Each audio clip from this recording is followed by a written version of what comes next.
विद्यार्थियों, कैसे हैं आप सभी। आई होप आप लोग बहुत अच्छे होंगे और अच्छे से पढ़ाई कर रहे होंगे। आज हम पढ़ने वाले हैं सत्य की जीत।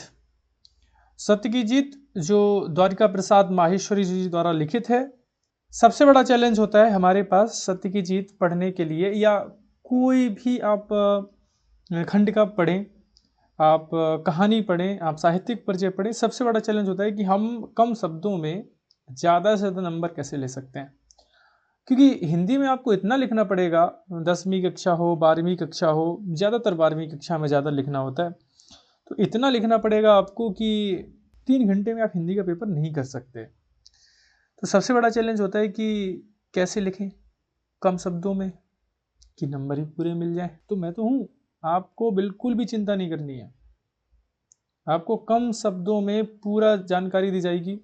मैं गारंटी देता हूँ, आप इतना लिख देंगे जितना मैं बता रहा हूँ, आपको पूरे में पूरे नंबर मिलेंगे। और जैसे मैं बता रहा हूँ आपको वैसे लिखना है।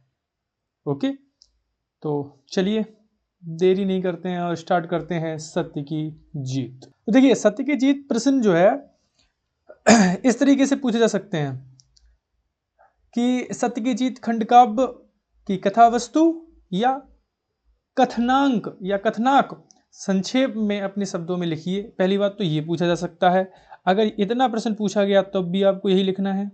अगर वो पूछा जाए सत्य की जीत खंड काव्य के आधार पर द्रौपदी और दुशासन के संवाद को अपने शब्दों में लिखिए। देखिए, द्रौपदी और दुशासन के संवाद को अगर पूछा जाए तब भी आपको यही लिखना है। अगर आपसे पूछा जाए सत्य की जीत खंड काव्य की प्रमुख घटना को अपने शब्दों में लिखिए। देखिए, ये एक प्रकार की घटना है और यहाँ पर द्रौपदी और दुशासन के बीच में संवाद हुआ था, बातचीत हो रही थी, तथा खंड काव्य की कथा वस्तु तथा कथनांक का संक्षेप शब्दों में लिखिए। संक्षेप का मतलब होता है कम शब्दों में लिखिए। ठीक है, तो कम शब्दों में अपन को लिखना है और चलिए देखते हैं। तो सबसे पहले लिखेंगे अपन, देखो आप देख रहे होगे ये लाइन अंडरलाइन है। तो सबसे पहले ये जो हम लाइन लिखेंगे ना अपनी परीक्षा की कॉपी में, तो इसको अंडरलाइन कर देंगे। जैसे आप ये देख पा रहे हो, ये नीचे है अंडरलाइन, है ना। ये है अंडरलाइन, आप देखिएगा ये है इस तरीके से अंडरलाइन। आपको ऐसे अंडरलाइन इसको कर देना है। ठीक है, वेरी गुड। देखो इसमें लिखा हुआ है कवि द्वारिका प्रसाद। कौन? कवि द्वारिका प्रसाद। कवि द्वारिका प्रसाद माहेश्वरी कृत्य सत्य की जीत खंड काव्य का कथनाक महाभारत पर्व से लिया गया है। तो बताओ ये किस पर्व से लिया गया है? महाभारत पर्व से लिया गया है। तो आप इसको इतना लिख देंगे। फिर उसके आगे लिखेंगे इस खंड काव्य की क्या, इस खंड काव्य की कथा वस्तु संक्षेप में इस प्रकार है।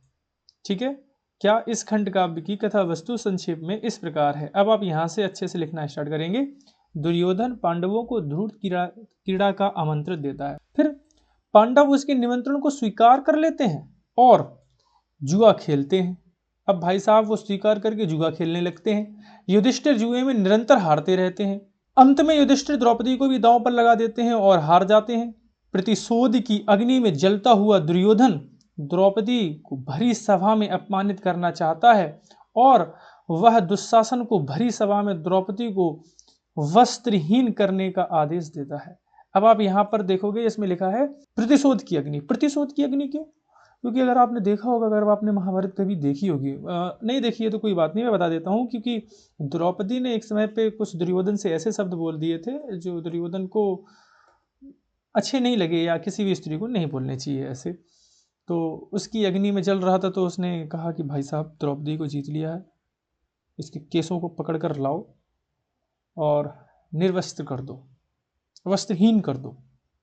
ये पूरी समाज के सामने कह रहे हैं। यहाँ पर बहुत सारे सम्मानित व्यक्ति भी हैं सभा में, देखिएगा क्या है, क्या कहते हैं। इस घटना को भीष्म पितामह यानी कि विश्व पितामह द्रोणाचार्य और धृतराष्ट्र एवं विदुर जैसे ज्ञानी जन भी मूक बने देखते रहे। केस पकड़कर द्रौपदी को सभा में लाया जाता है। इस अपमान से क्षुब्ध होकर एक सिंघनी के समान गर्जना करती हुई दुशासन को ललकारती है और सभासद उसकी ललकार सुनकर स्तब्ध हो जाते हैं। अब वो क्या कह रही है? अब द्रौपदी जो कुछ भी कहेगी आपको उसको ना पूरा ब्लैक से लिखना है इस तरीके से।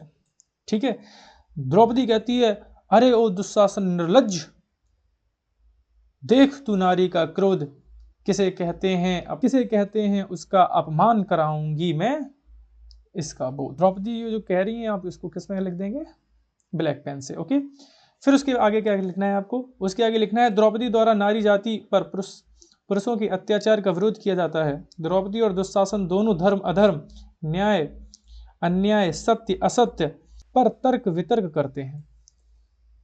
द्रौपदी उपस्थित सभासदों से तथा नीतिज्ञ विद्वान और प्रतापी व्यक्तियों से पूछती है कि जुए में हारे हुए युधिष्ठिर को मुझे दांव पर लगाने का अधिकार कैसे हो सकता है।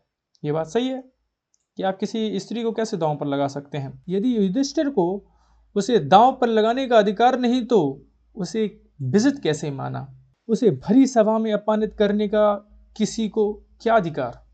द्रौपदी इस कथन के प्रति सभी अपनी सहमति व्यक्त करते हुए कहती है क्या कि भीष्म पितामह इसका निर्णय युधिष्ठिर पर छोड़ते हैं। सभा में उपस्थित एक सभासद विकर्ण को यह बात बुरी लगती है। वहां सभी सभा के बीच में एक व्यक्ति था जिसका नाम था विकर्ण, उसको यह बात बुरी लग गई भाई साहब। वह कहता है कि अच्छा, इसको जो ब्लैक पेन से लिखा है आपको इसको ब्लैक पेन से लिखेंगे। यदि शस्त्र बल से ऊंचा और महत्वपूर्ण है तो मानवता का विकास संभव नहीं है। यह बात सच है। तो मानवता का विकास संभव नहीं है क्योंकि शस्त्र बल मानवता को पशुता में बदल देता है। इसका मतलब समझ पाए आप क्या कह रहा है वो। विकर्ण कहता है यदि शास्त्र बल से शस्त्र बल ऊंचा और महत्वपूर्ण है। शास्त्र बल का मतलब है ज्ञान, शास्त्र की बातचीत करना, ज्ञान की बातचीत करना, ये है शास्त्र बल।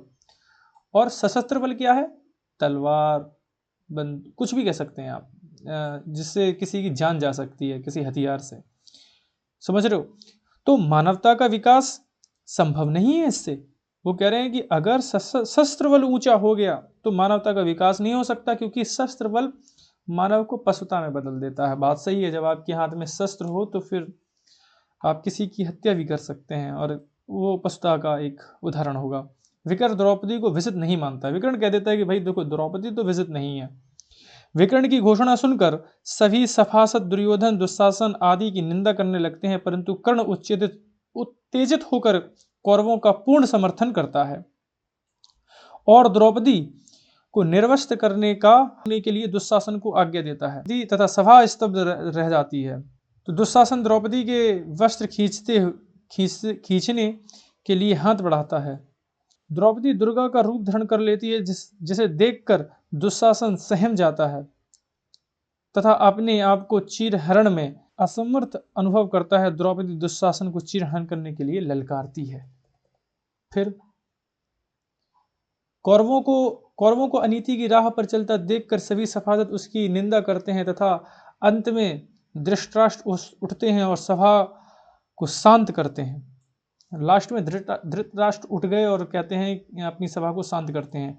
वे अपने पुत्र दुर्योधन की भूल को स्वीकार करते हैं तथा धृतराष्ट्र पांडवों की प्रशंसा करते हुए कहते हैं कि उन्हें सत्य धर्म और न्याय का मार्ग नहीं छोड़ा। उन्होंने सत्य धर्म और न्याय का मार्ग नहीं छोड़ा।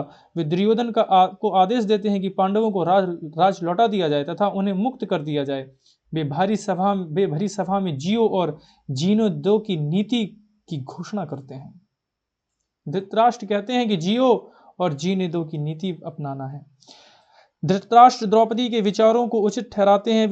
वे उसके प्रति किए गए दुर्व्यवहारों के लिए उससे क्षमा मांगते हैं तथा पांडवों के गौरवपूर्ण व सुखद भविष्य की कामना करते हुए कहते हैं, और ये जो ब्लैक पेन से लिखा है आप ब्लैक से लिख देंगे, जहां है सत्य, जहां है धर्म, जहां है न्याय, वहां है जीत। तुम्हारे यश गौरव के दिगंत में गूंजेंगे स्वरगीत। ये कौन कहता है? धृतराष्ट्र कहते हैं। इस प्रकार सत्य की जीत खंडकाव्य की कथा द्रौपदी चिरहरण की अत्यंत संक्षिप्त किंतु मार्मिक घटना पर आधारित है। कवि ने इस कथा को अत्यधिक प्रभावी एवं योगानुकूल बनाकर नारी के सम्मान की रक्षा करने का अपना संकल्प दोहराया है।